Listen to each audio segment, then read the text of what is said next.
everybody. Thanks for being here with us. Scan. We're going to go into our artist talk portion of the event. And the first talk we're going to have is with artist Kathleen Studebaker. She does these fantastic sculptures and paintings. So we're going to let her tell you a little bit about them. If you have a question, she's here to answer them. All right, Kathleen.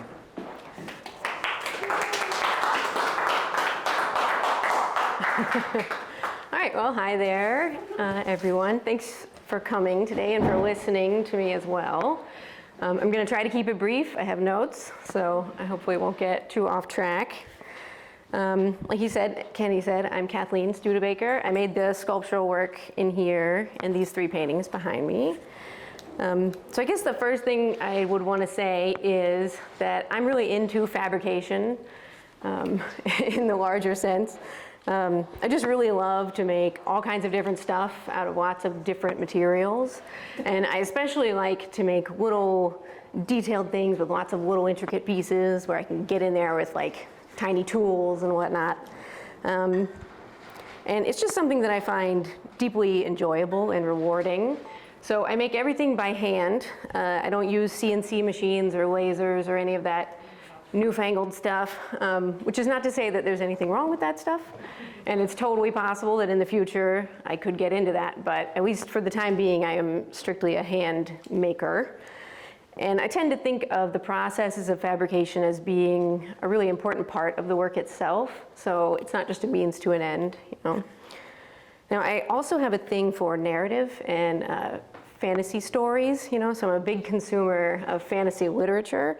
And when it comes to my work, I always seem to end up aiming at some kind of fantasy story of my own. Or maybe you could say objects that belong in a fantasy story. We have guests. So anyway, what I have in here is a mixture of three different bodies of work that all relate to this fantasy narrative theme to one extent or another. But I'm going to focus on just the sculptural work in my talk here, just in the interest of saving time. So first, these three larger pieces, these are the older of my sculptural work that's in here. And together they are part of a larger installation that's called The Wasteland. So there are 6 pieces total in that show. And the initial inspiration for this work came to me about when I was, I think, like 10 years old, which was the first time that I read H.G. Wells' The Time Machine. So in that book, there's this one scene, it's kind of a throwaway scene, really, where the time traveler, who has traveled something like 1 million years into the future, he comes across this really large and ornate, but also like crumbling, you know, clearly abandoned building in the woods. And he goes inside, and it turns out to be a museum. And it's full of all these old machines, you know, they're all falling apart, like cracked and broken. And he can't really make any sense of them. Like, they seem technologically very advanced to him, but also, you know, are falling apart and incredibly ancient. So this scene just really captivated me. And it was just the sense of wonder and discovery and exploration that goes with that, and kind of like the mystery of these futuristic machines, and, you know, questions about what happened to the people who made them. I just remember how much I wanted to just like exist inside that scene. Like, that just spoke to me, and it really stuck with me throughout my life. And of course, I read that book many times since then. But so this idea of the ancient future museum, as I've come to think of it, became something that I thought about a lot. And I guess it's not surprising that I ended up eventually making kind of my own version of that idea. So that's what The Wasteland is. It's an ancient future museum. So like I said, this is only half the show. But yeah, there are these weird alien kind of machines falling apart, cracked and broken, and then these vine forms sort of growing up around them and pulling them down. So once I realized, you know, I was somewhat through the work before I realized actually what I was doing. But once I did realize that I was making, you know, a specific place, and that all of the objects in the show were going to be from that place, I felt like I needed some kind of a foundation to work from, you know, something to help me make like purposeful decisions about the work, so that they would have a chance of coming together and actually creating some kind of story, being cohesive. And so as I was making them, I started to build this kind of narrative around them about the place where they come from. Now, I say narrative, but really I approached it more like if I was a historian or maybe an archaeologist, like studying an ancient culture. So I have like drawings and charts of the full life cycle of the vines and notes about like the properties and purpose of the different materials and forms and ideas about what the different machines might have been for. It's actually fairly in-depth. I also have some actual narrative bits about what happened to the society. I'm gathering that stuff. It may eventually become a thing of its own, but we'll see. So I promise to keep it brief, so I'm not going to get into the details of that narrative at the moment. But if you are interested, there's a lot of information about that on my website, just FYI. Now, I also have something of an obsession with color, especially gradients of color and like bright blocks of color arranged in like proper electromagnetic spectrum order, rainbow order. So there are also rules about how the order in which the pieces in this show have to be displayed. So they have to be displayed in order of the colors, which, if you hadn't picked up on it, also correlates to the age of the vines on each pedestal. Okay, so I'm moving on to these little guys over here. So after I first completed the Wasteland, I was working at this custom metal fabrication company, making these big, like, fancy NASCAR trophies and stuff. And I wasn't quite sure where I wanted my work to go or what I was going to do next, but I had access to all of this scrap metal, just bins of scrap metal.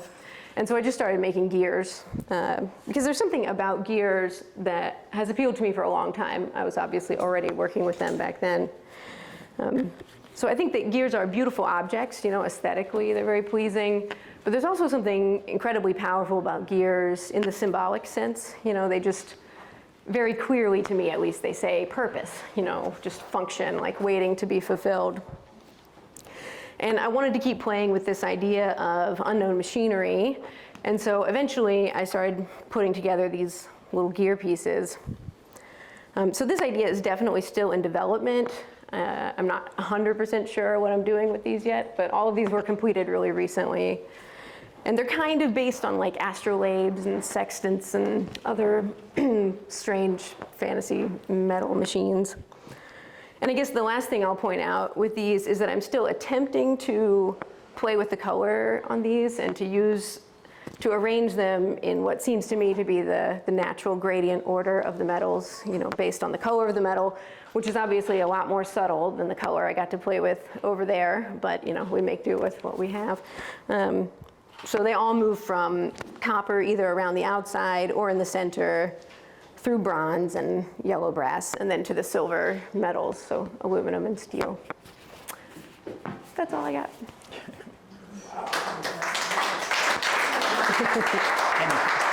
I'll take questions if anybody has any. So do you think you might do a book?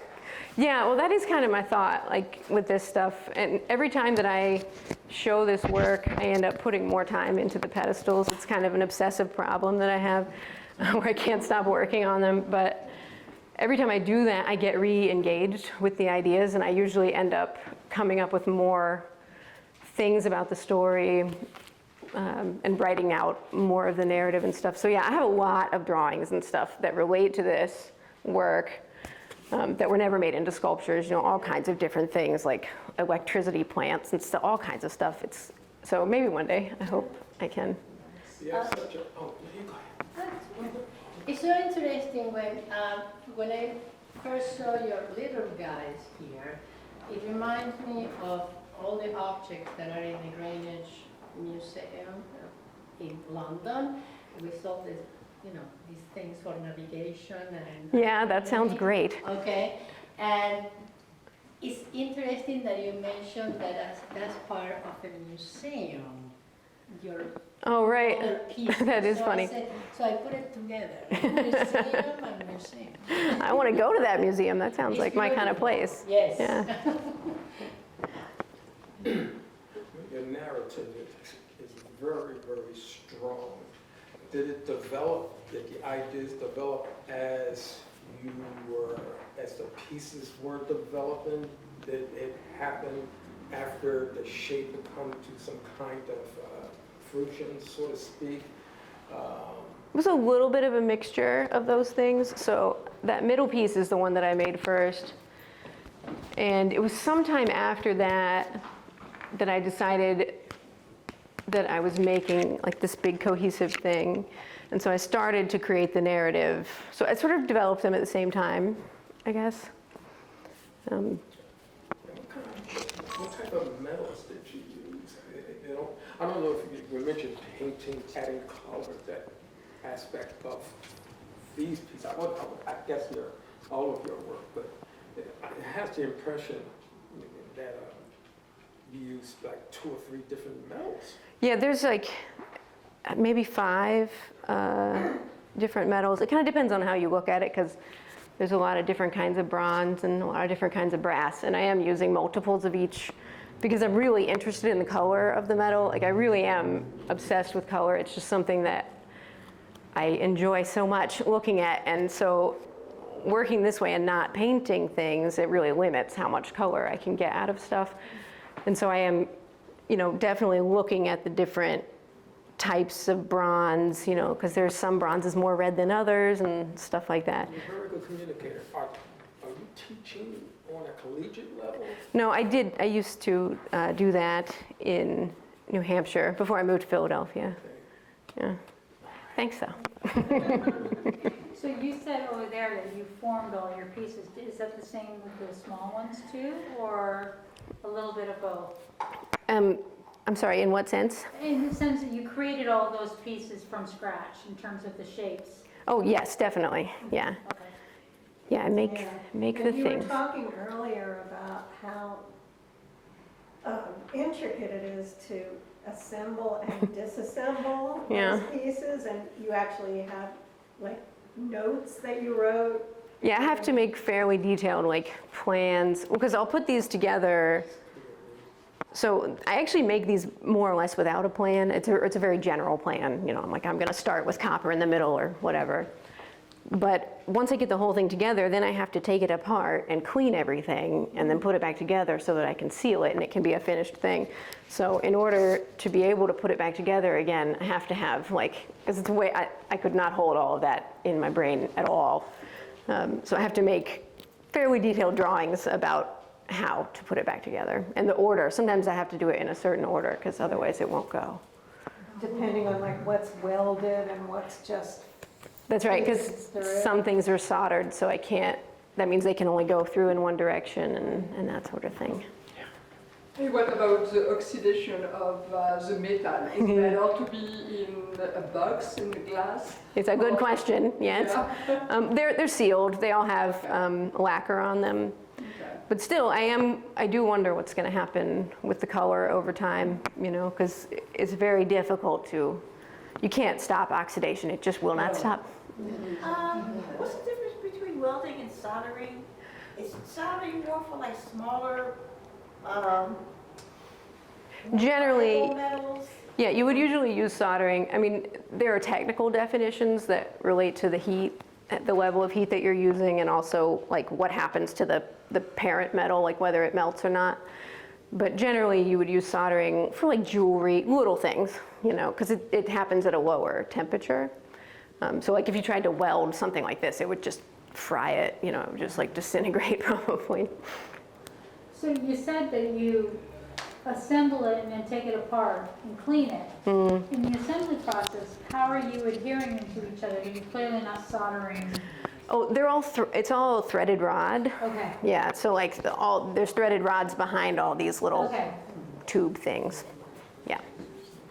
Yeah, I'm telling you, she has a lot of material in the studio. Yes. This is my studio neighbor here.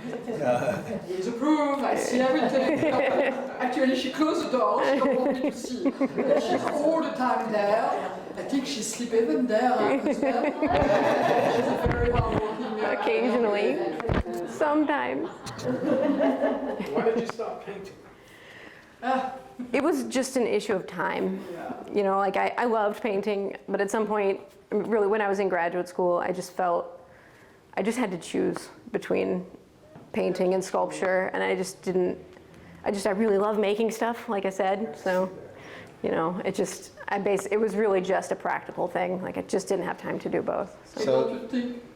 Don't you think also today is a lot of painter and less a sculptor, so you maybe have much more chance, you know, to become well-known? Here's hoping. Well, that piece around your neck, is that one of yours? Yeah, I made this necklace thing. I do that too, if anybody wants to buy one, I have a website. All right, well, thank you, Kathleen. Thank you, guys.